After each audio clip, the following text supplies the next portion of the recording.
Hi guys, welcome back to the channel. Thanks for tuning in. In today's video, we're at the job that I previously quoted and posted online. So the good news is we've got the job, we're on site, and I left the camera at home yesterday, so we've already made a big hit. So let me run you through what we've already done.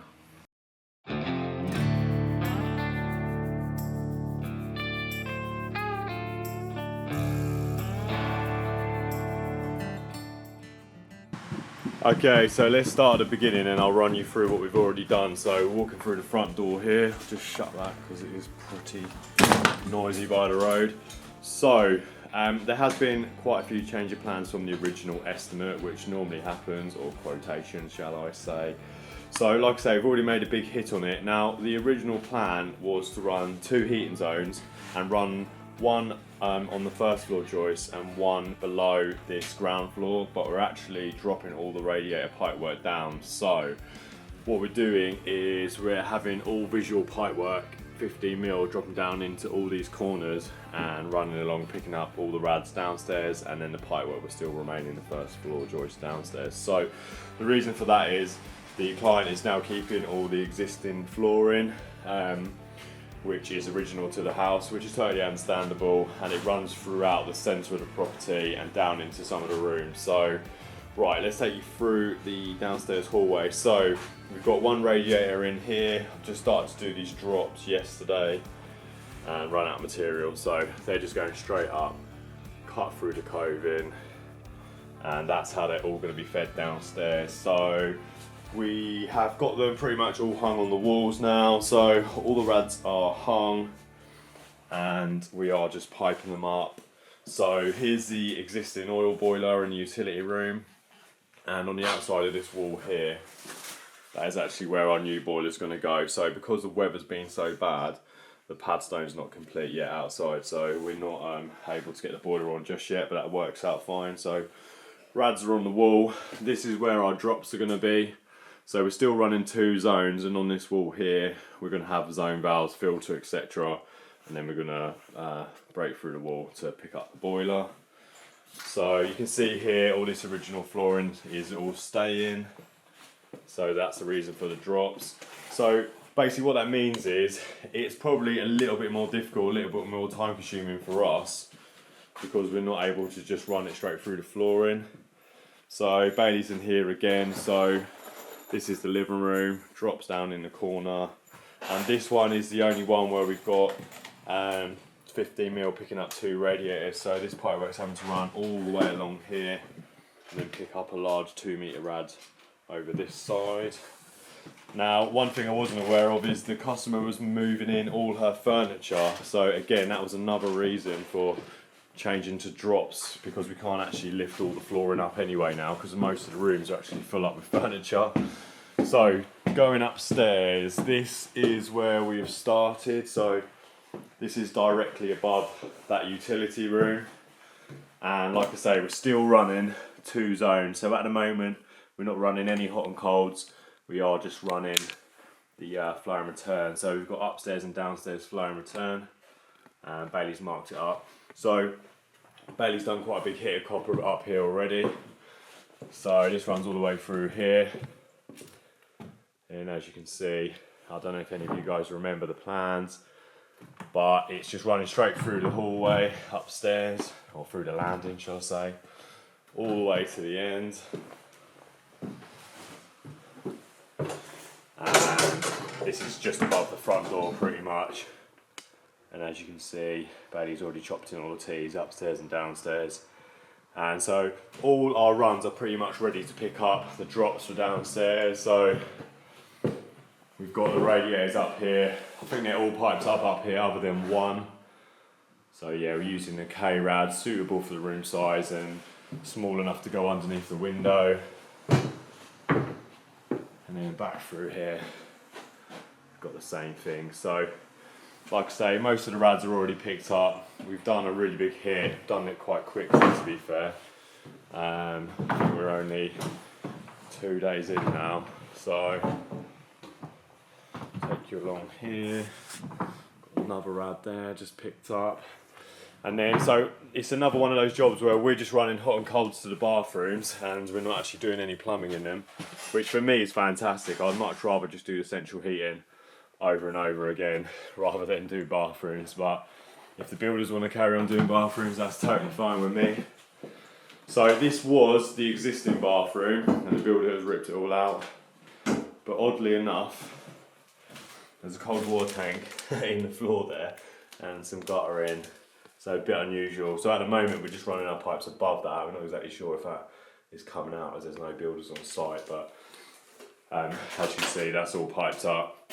The downstairs pipes are ready to pick up the drops, and that's pretty much as far as we've got at the moment. So we're going to go back downstairs, start piping out the rads, break through the ceiling, and then like this 15mm pipe here, we're just going to start teeing them all in to the appropriate zone, and then we will get it all air tested.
Okay, so I've moved upstairs now, and most of the radiators downstairs have the pipes running up the walls, poking through the ceiling into the first floor joist space, and we're just beginning to pipe them up.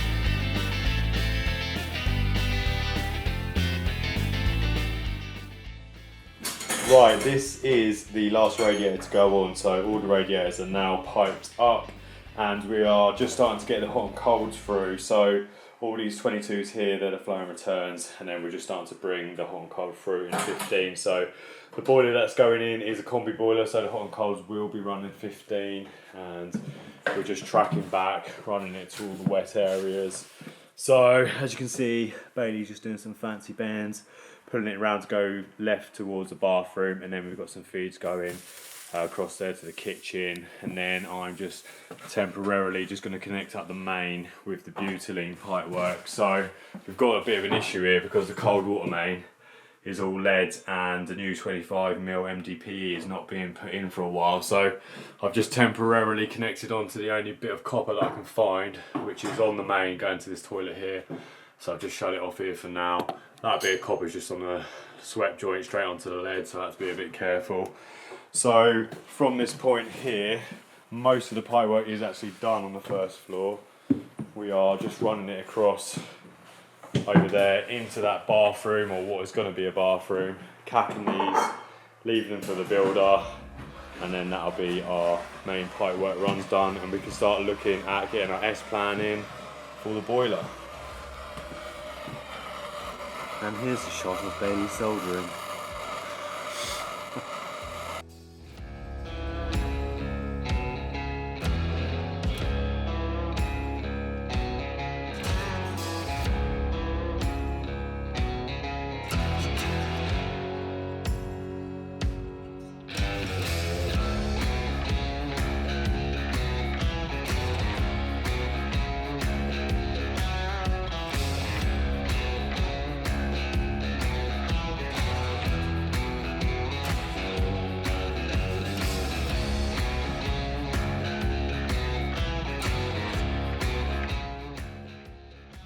Okay, while I've been doing all the lagging upstairs, Bailey's been making a start on all the drops, getting all the isolation valves, zone valves and filters in for the boiler, which is going on the other side of this wall. So as you can see up here, he's got it all labelled up. So we've got our 2 zones, both going up through the first floor joists, obviously ground floor then dropping down.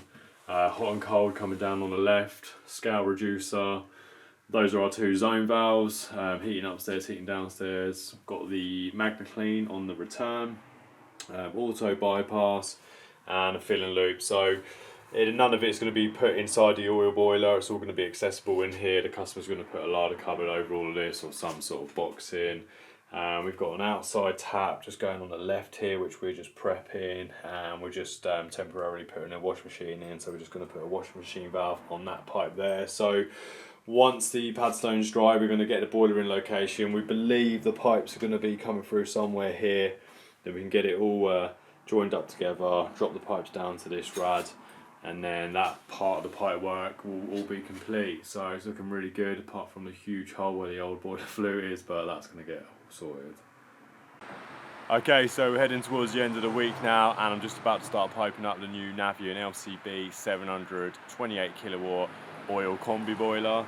Now obviously this is the external version, comes in the fancy green, and I've just got the front cover and the top off, and I'm just looking at the pipe connections for it. So this differs slightly from the regular and the system boiler. We've got the connections on the top here rather than being accessible on the side, but actually it makes it quite a bit easier because we just put our shark bite type fittings that come with the boiler straight on here.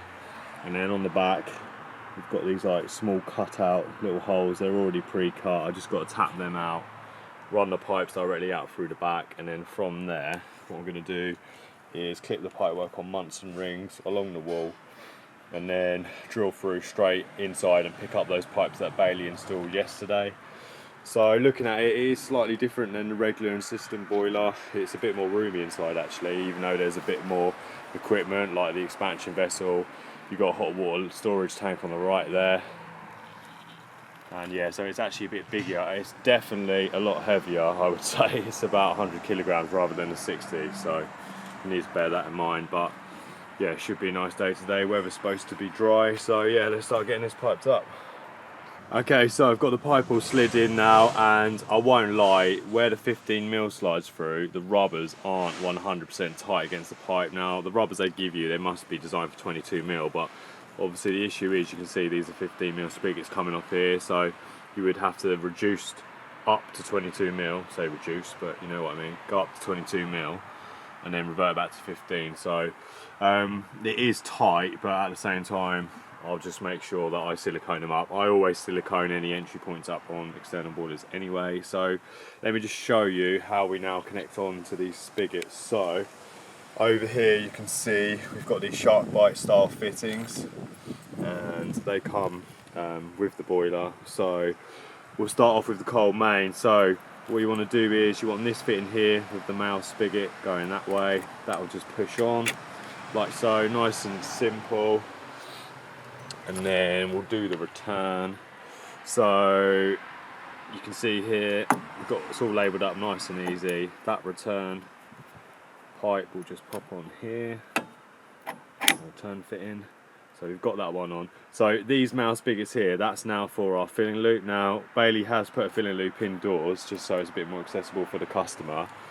What I've done is I've pre-assembled the filling loop already on the shark bite style fittings, and then I'll drop that down. So obviously we want the check valve on the cold water side, which is that one. I'm doing it wrong. Right, drop that down. There. Can I do it while holding the camera? Yeah, so that one pushes straight onto like so. It says, yeah, there you go. And then the other side of the filling loop is just going to go down there. Push on. Okay, cool. So that's our filling loop installed down there. Obviously this panel does come off here for servicing. You've got these screws here, and that just allows you access to fill it up. but there is one inside should the customer need to top up the system herself. So that's the cold and return, and then the hot and the flow are a bit more simple, and they haven't got the old spigots on, so they will just push straight on to these brass connections here, and then we can connect up the copper. Okay, we're all piped up, and you can see just how simple that was, just to get your pipes exiting the rear of the boiler. It is lovely and neat. There's enough room there to put lagging on. They also comes with these isolation valves. Now the isolation valves are only for the flow and return on the central heating. You don't get any for the hot and cold, but as you can see, it's a nice simple job. And then all you've got to do now is get your pipes clipped to the wall, run them along, and then bust through, and we'll be fine.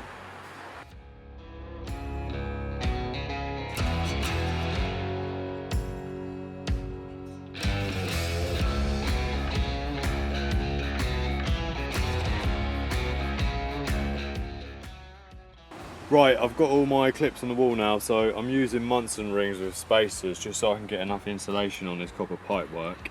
And I've actually staggered the holes that I've drilled through, again just to make sure that I can allow enough insulation to go around the pipe so it's not hitting each other. You might be wondering, why are the pipes not just going straight through the wall? So this is the specific location where the client wanted the boiler, but where the pipes coming down are actually here, so you can see where those holes are. So it has stepped off a bit, so I need to just make sure this all gets insulated. So I'm also going to leave quite a lot of clearance behind the boiler, because there is an access panel on the back of these Navions. It just means that you can access the condense trap a lot easier, because it is a bit difficult from the front. And on these external versions, you don't actually have a side panel like you do on the internal one. So on the internal boiler there's a panel there, you can access the condense trap no problem, but really you do want to at least be able to get your hand in that access panel. So yeah, let's get this all piped up.